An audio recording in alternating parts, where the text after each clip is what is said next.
El Señor esté con ustedes. Y con tu espíritu. Del Santo Evangelio según San Lucas. Gloria a ti, Señor. En aquel tiempo Jesús dijo a sus apóstoles: ¿Quién de ustedes, si tiene un siervo que labra la tierra o pastorea los rebaños, le dice cuando éste regrese del campo: entra enseguida y ponte a comer? ¿No le dirá más bien: prepárame de comer y disponte a servirme, para que yo coma y beba, después comerás tú? ¿Tendrá acaso que mostrarse agradecido con el siervo porque éste cumplió con su obligación? Así también ustedes, cuando hayan cumplido todo lo que se les mandó, digan: no somos más que siervos, solo hemos hecho lo que teníamos que hacer.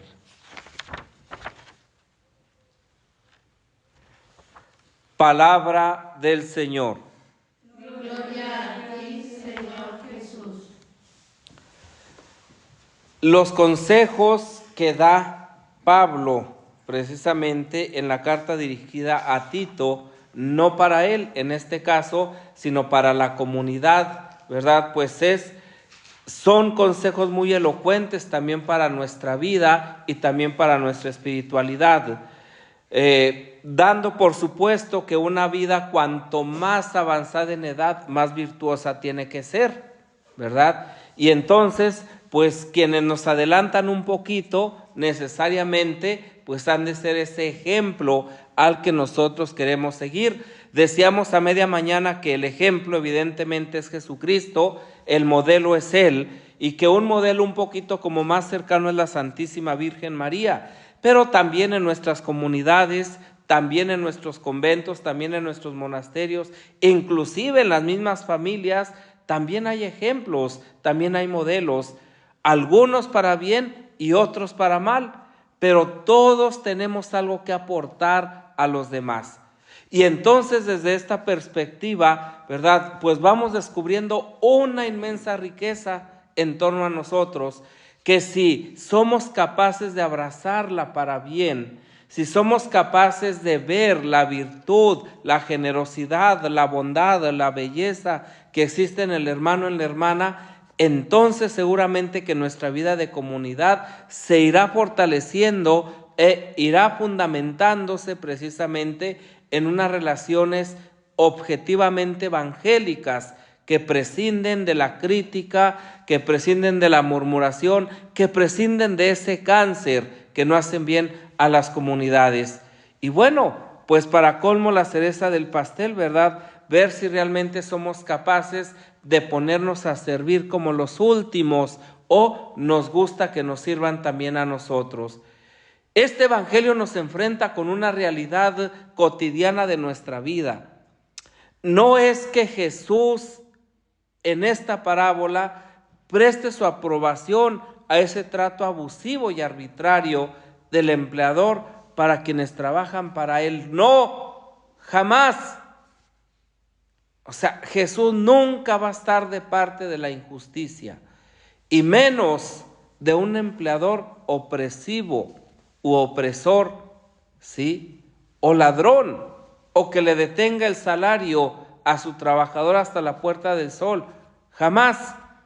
Sin embargo, Jesús se sirve de una situación que se repite desde entonces hasta nuestros días para enseñarnos cuál debe ser nuestra disposición ante Dios. Dios evidentemente nos ve como hijos y somos sus hijos. Más aún, somos hijos creados a su imagen y semejanza, pero no somos Dios, ni somos como Dios. Somos criaturas. Entonces, ¿con qué actitud yo me pongo delante de Dios? Con la actitud precisamente, ¿verdad?, de aquella pregunta que tan insistentemente se hacía Francisco: Señor Dios mío, ¿quién eres tú y quién soy yo? ¿Sí? Para reconocer precisamente la grandeza de Dios. Oh alto y glorioso Dios, ilumina las tinieblas de mi corazón. No solamente es la experiencia de un Dios lejano, no, es la experiencia de un Dios cercanísimo que entra en contacto conmigo, pero que es el único que puede iluminar mi corazón, mi mente, mis decisiones. Somos criaturas y Dios es el creador. Desde nuestra existencia hasta la esperanza de la vida eterna, todo procede de Dios como un inmenso regalo. ¿Qué es nuestra vocación si no es un inmenso regalo? ¿Qué es la vida si no es un inmenso regalo? ¿Qué es la vida de fraternidad si no un inmenso regalo? Y extendiendo, ¿qué es la vida de la familia sin un inmenso regalo? De ahí que el ser humano siempre deba agradecer a Dios, siempre agradecer al Señor. Y por más que los sirva fielmente, no pasan sus acciones de ser una correspondencia incompleta al don de Dios. ¿Cuándo podré yo realmente corresponder al amor de Dios? Nunca. Porque el amor de Dios supera absolutamente todo. ¿Cuándo podré yo corresponder adecuadamente al don de mi vocación? Jamás. Porque sin Dios, simple y sencillamente mi vocación ni siquiera existiría. Entonces, el orgullo ante Dios no tiene sentido en el ser humano. La soberbia no tiene sentido. Es más, Dios resiste a los soberbios. Y darnos cuenta de eso implica entrar en una dinámica de sencillez, de humildad, de verdad. Y esta es la palabra, de verdad. Sí, porque mucho, ¿verdad?, de nuestros afanes de grandeza, de nuestras ínfulas de grandeza brotan de una mentira, de una apariencia.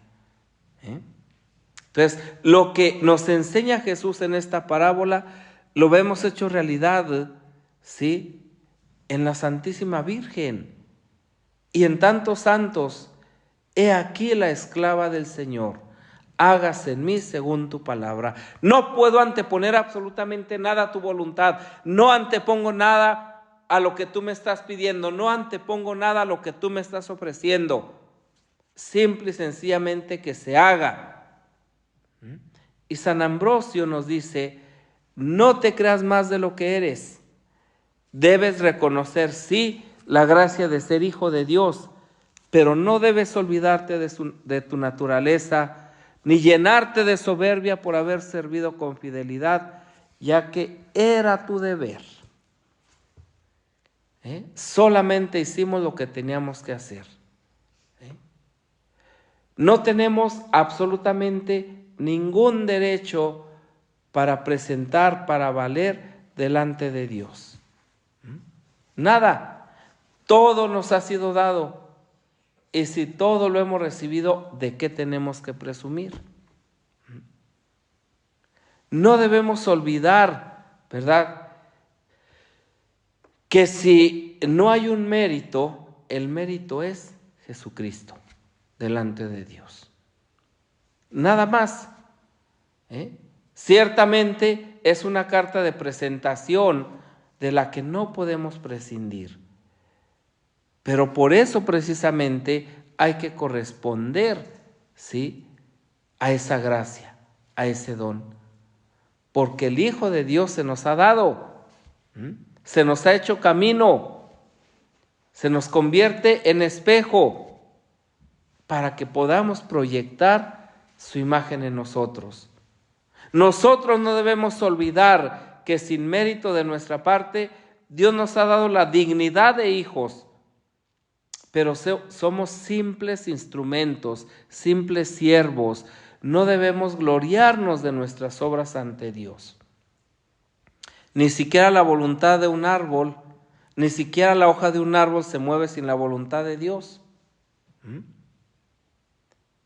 Esas obras son solo hacer lo que debemos hacer.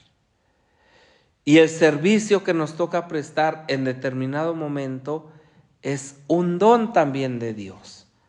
Es para que seamos capaces de darnos cuenta de lo que Dios puede hacer a través de nosotros. Esto es maravilloso.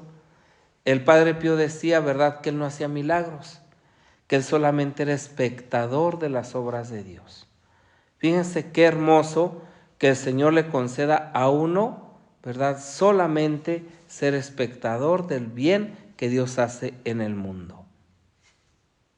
Que el Señor nos conceda esta gracia y que por la intercesión de la Santísima Virgen María seamos verdaderamente capaces de serlo verdaderamente humildes, pobres y sencillos, ¿sí?, para darnos cuenta que solamente hacemos lo que el Señor nos pide y todo lo demás es un don de su benevolencia.